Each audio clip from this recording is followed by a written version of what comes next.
How we doing, folks? Once again, it is that time. It is time for the rounds. We bring you the freshest and tastiest in all that brews as part of the Brew-Dare-Drank-That family. My name, of course, is Glenn. Welcome, guys, welcome. Today, traveling up to one of my old stomping grounds. I spent some time there when I was younger. We're swinging up to Baltimore, Maryland, or Baltimore, as the locals would say, to check out Heavy Seas Brewing. And I'm actually not sure, this may be their premiere episode for us, and if so, this is huge. Today, even though it's a bit late and just a bit past the season, we're going to take a look at the Greater Pumpkin. So what is it? It is a pumpkin ale that has been aged in bourbon barrels. So, it's a malt beverage brewed with pumpkin, spices, probably cinnamon, nutmeg, maybe a little clove or cardamom, and then it's been aged in bourbon barrels. I've been sitting on a couple bottles of this for a couple of months now, and I actually cracked one open for Thanksgiving because when you say bourbon barrel aged pumpkin beer, it kind of sounds like Thanksgiving in a glass. Now, I'll be totally honest with you guys, I was dumbfounded when it came to thinking about what kind of glass to put this in. So when in doubt, go Belgian. This is a nice Belgian-style chalice, and it's got a little hop agitator at the bottom, laser etching in the bottom. That really kind of opens it up a little bit and keeps it nice and lively. Thick body to it, but a deep orange hue, very nice, very nice. Tightly compact effervescence on the head. Kind of eggshell white there.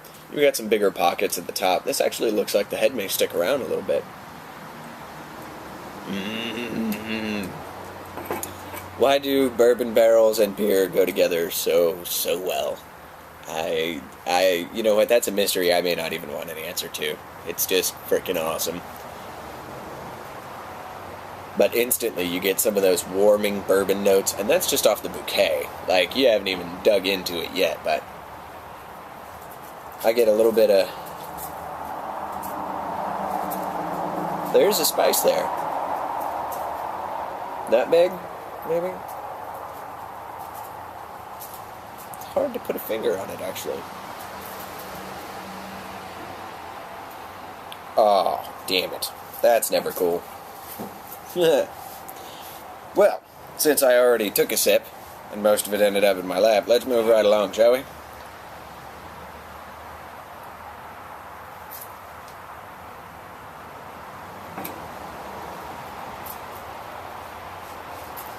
That is absolutely phenomenal. Now, I don't know if the aging, it's only aged, this is released in September, and here we are in the middle of December, so really it hasn't aged all that long. But I can tell you that flavor profile is phenomenal and very, very inviting.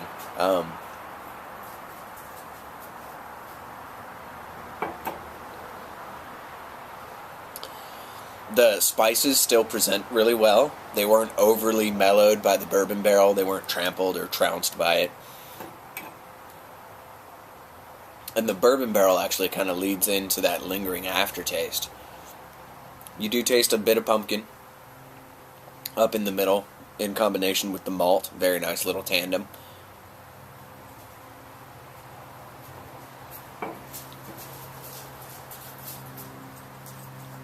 And the alcohol does present a little hot, but that's not necessarily a bad thing. I firmly believe this style of beer is much more a sipper. You know, as with most good beers, I firmly believe. More a sipper as opposed to a chug and slam kind of a thing. The alcohol does present a little hot here and there. Evidence that it was aged in bourbon barrels, but not over the top. It doesn't present so hot that you find it to be caustic.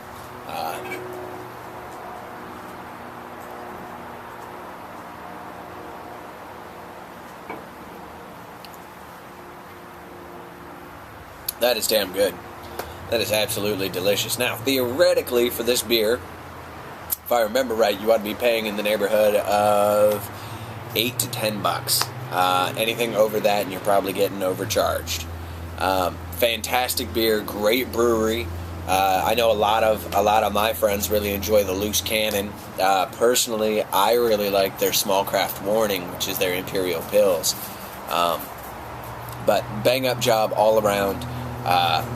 The Greater Pumpkin is definitely worth snatching at least a couple of bottles. Now keep in mind, you're probably not going to see this until next year. However, it is likely you could see some out there. So if you do, I would snatch it up quick, fast, and in a hurry. Here's to it, guys. Been another edition of the Rounds, and we will see you over our next pint. Have a good one.